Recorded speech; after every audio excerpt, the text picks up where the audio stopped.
ઘણા સમય પહેલાંની વાત છે। એક ગાઢ જંગલમાં એક વૃક્ષની ડાળી પર એક માળો હતો, જેમાં હંસનું એક જોડું રહેતું હતું।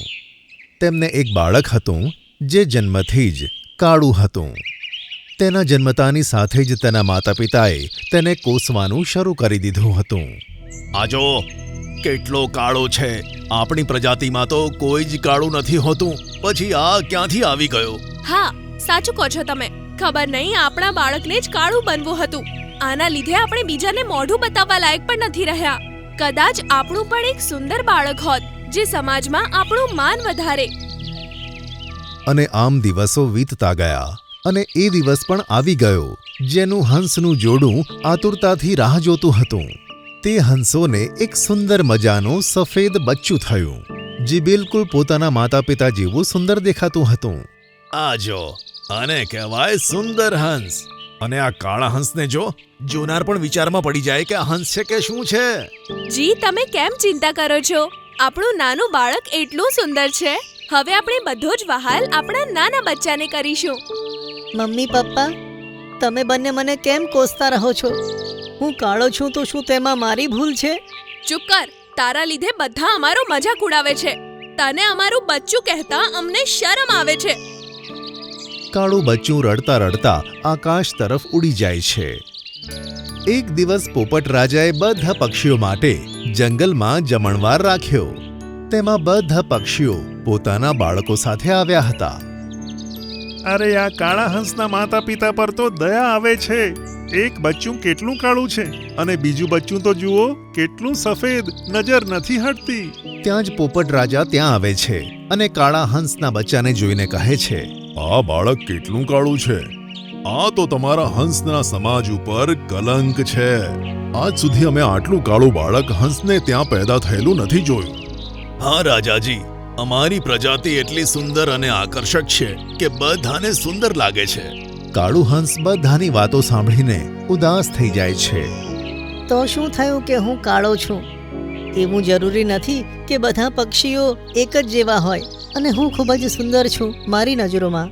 એ બાળક, બહુ વધારે જીભ ના ચલાય। એક તો તું કાળો છે અને મોટાઓ સાથે વાત કરવાની રીત નથી આવડતી, તેથી તને અહીં બોલવાનો કોઈ અધિકાર નથી। માફ કરો મહારાજ, આ કાળા હંસે તો આખા સમાજમાં અમારી થૂ કરાવી દીધી છે। અમે જઈએ છીએ। પછી તે હંસ પરિવાર ઘરે જતો રહે છે। તે તો અમારું નાક કપાવી દીધું। કમનસીબ, તારા ચક્કરમાં બધી જ જગ્યાએ અમારું અપમાન થાય છે। હા, આણે તો મારી નાક જ કાપી નાખી। પછી તે પોતાના નાના દીકરાને કહે છે, અરે તારા નાના ભાઈને જો કેટલો સુંદર છે। તેની સુંદરતાને કારણે અમને સમાજમાં કેટલું માન મળે છે, અને જે તને જોઈ લે તે અમને 4 વાતો વધુ સંભળાવે છે। આમાં મારી શું ભૂલ છે જે હું કાળો છું? અરે, આ તો કુદરતની અજાયબી છે, અને હું પણ તમારો જ બાળક છું। અને નાનો ભાઈ મારાથી સુંદર છે અને હું કાળો છું, તો એનાથી શું ફરક પડે છે? આખરે અમારામાં લોહી તો એક જ છે। જો કેવી વાતો કરે છે! પોતાના કદરૂપા હોવાનો આને કોઈ જ અફસોસ નથી। હા, આને આપણે ઘરમાંથી નીકાળી દઈએ। કમસે કમ આપણી બદનામી તો નહીં થાય। આના કારણે આપણને સમાજમાં નીચું જોવું પડે છે, તે તો નહીં જોવું પડે। હા, આમ પણ તેના ન હોવાથી કોઈને કંઈ જ ફરક નહીં પડે। ઉપરથી આપણને સારું, કોઈ આપણને મેણા તો નહીં મારે। લોકો આપણને આના લીધે ખૂબ મેણા મારે છે। જુઓ, કાળા હંસના માતા પિતા। તમારે મને ઘરથી નીકાળવાની કોઈ જ જરૂર નથી।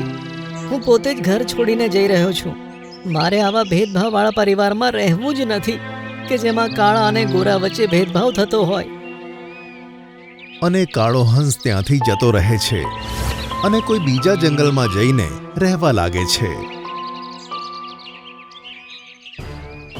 તેના માતા પિતાના જંગલમાં એક બિલાડી આવી જાય છે,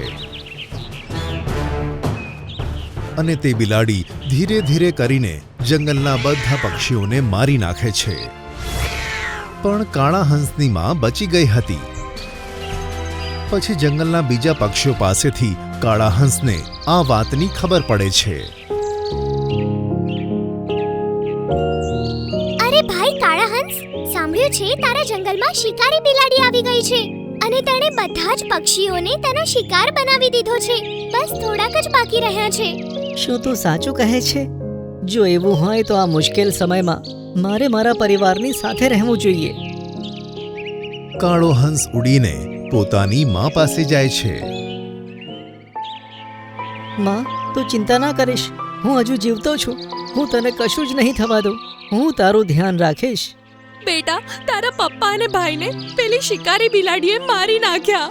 આ સાંભળતા જ તેની માં રડવા લાગે છે અને કાળો હંસ તેની માને ભેટી પડે છે. માં, હવે ચિંતા ના કર. તારો એક દીકરો હજુ જીવતો છે અને હું તને મારી સાથે લઈ જઈશ. ચાલ, આ જંગલને છોડીને આપણે બીજા જંગલમાં જતા રહીએ. ત્યાં મેં મારું એક નાનું ઘર બનાવી દીધું છે.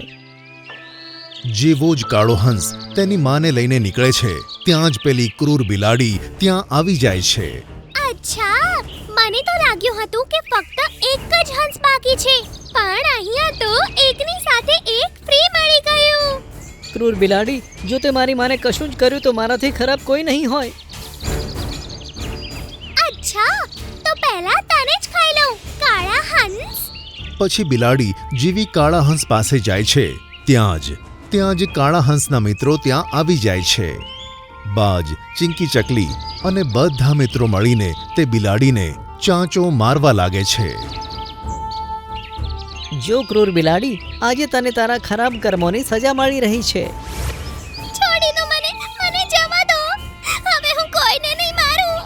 કોઈ જ બિલાડીને માફ નથી કરતું અને થોડી જ વારમાં ક્રૂર બિલાડી મરી જાય છે અને કાળો હંસ પોતાની માને લઈને બીજા જંગલમાં જતો રહે છે અને તેને પોતાની સાથે જ રાખે છે અને તેની માને કોઈ જ વસ્તુની ખોટ થવા દેતું નથી. તેની માને તેની ભૂલનો પસ્તાવો થાય છે. બેટા, મને માફ કરી દે. મેં હંમેશા તારી સાથે ભેદભાવ કર્યો. મેં ક્યારેય તને સમજ્યો નહીં અને તને પ્રેમ નહીં કર્યો. ફક્ત તારા કાળા રંગને જ જોયું. પણ આજે જો તું ના હોત તો મને પણ પેલી બિલાડી મારીને ખાઈ જાત અને હું કંઈ જ ના કરી શકી હોત. કંઈ વાંધો નહીં મમ્મી, ભૂલ બધાથી થાય છે.